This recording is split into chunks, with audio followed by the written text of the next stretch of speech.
For today's project, we're going to start with a 2-foot 2x4, actually two of them stacked on top. We need to join these two together, or you can use a 4x4. Either one will work. Next, we're going to cover it with a plastic bag. Go ahead and get it just enough to cover it and cut it at the end. All we need to do is cover the wood. Next, let's grab what we call a terry cloth or any kind of rag or towel. We want it to drape over the wood and the garbage bag. Cut it to size. All we need to do is cover it on the three sides.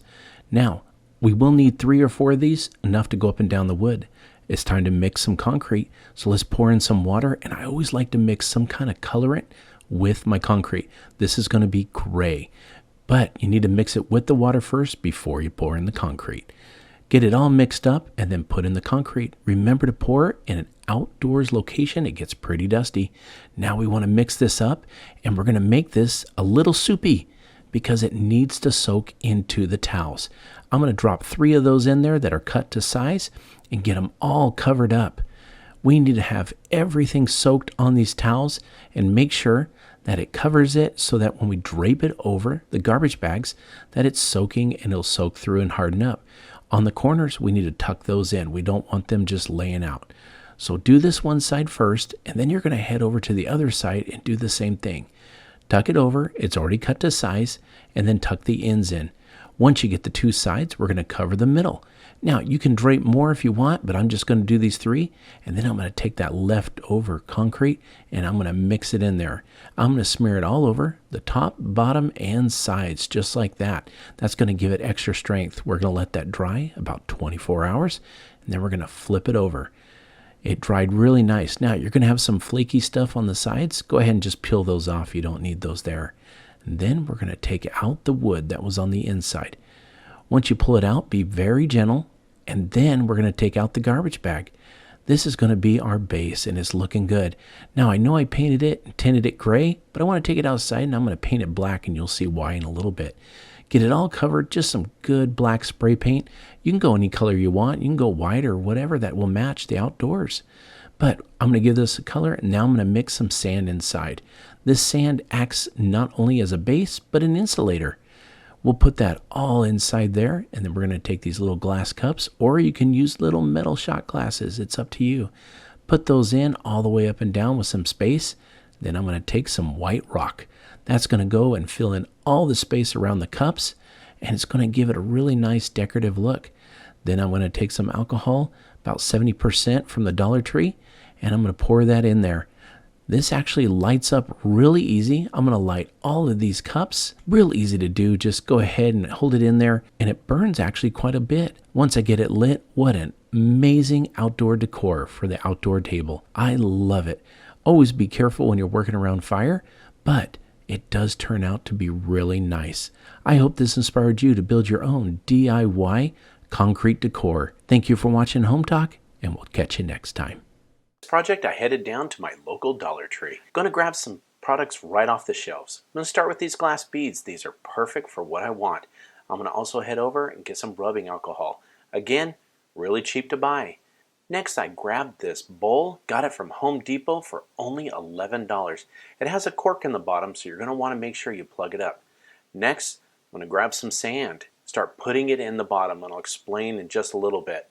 But when it comes to the sand, you want to make sure you get either some nice good beach, any kind of sand like that, not as many rocks or anything. But the reason we're using sand is as a great insulator. So you want to fill it up probably to a certain level, just enough to where when you get your bowl and you place it in the sand, you're going to kind of be level with the top. What I did was I filled it up, put the bowl in, and gave it a nice push, again, level with the top, and it has a firm foundation. Now this metal bowl is where the flame's going to go. So we want to make sure that fits in there also.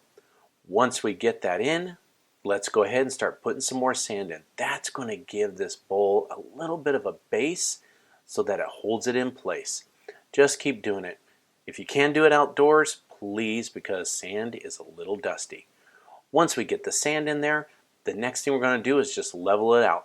Good shake, holding the bowl in place, will do what you need. And that's a self-leveling. Again, make sure that bowl is firm. We don't want any spillage or that thing moving when we light it up.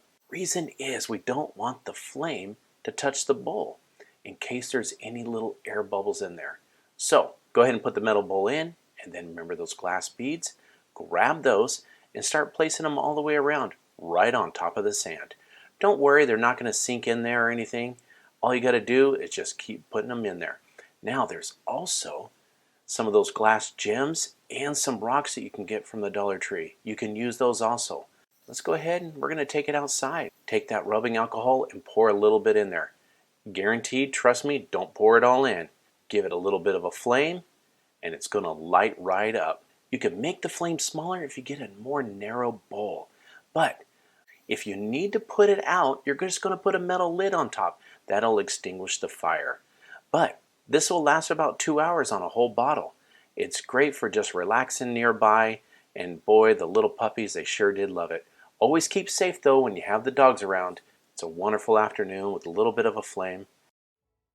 It's summertime and I really needed to make over my fire pit. This pit was several years old and it had begun to show its age.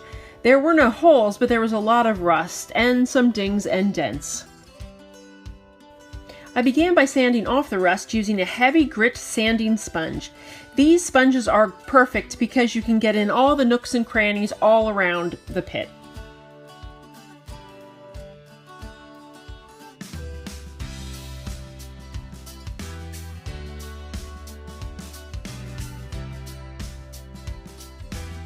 The top mesh was really dented, so I fixed that by gently pushing the mesh back into shape. I used steel wool to remove the rust from the mesh.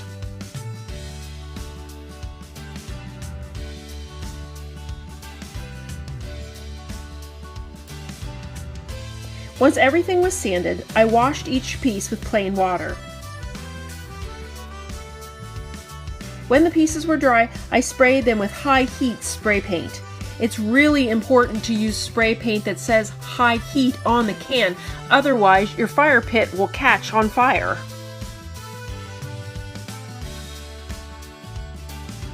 Once the fire pit was completed, I needed a space to put the pit on, so I created a little patio. Using 18 by 18 inch landscape blocks, I laid them where I wanted the patio to be and then dug around them. I then removed the blocks and removed the top layer of grass. The patio was on a little slope, so I had to dig it out to make it even. Once the ground was dug out, I added a layer of stone. I raked it even and then tamped it down and made sure everything was level.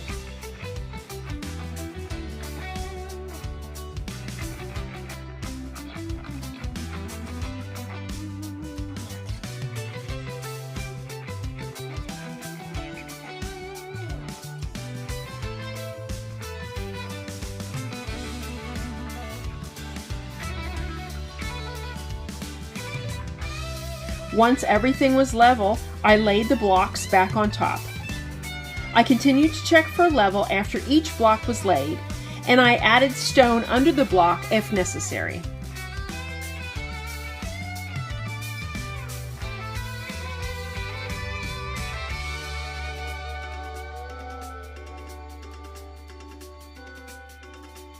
To finish the patio, I used decorative stone around the edge, which I had left over from another project. Now the pit was ready for some summer fun, which of course means s'mores. I hope this inspires you to create a little space outside your home where you can enjoy being outside all summer long.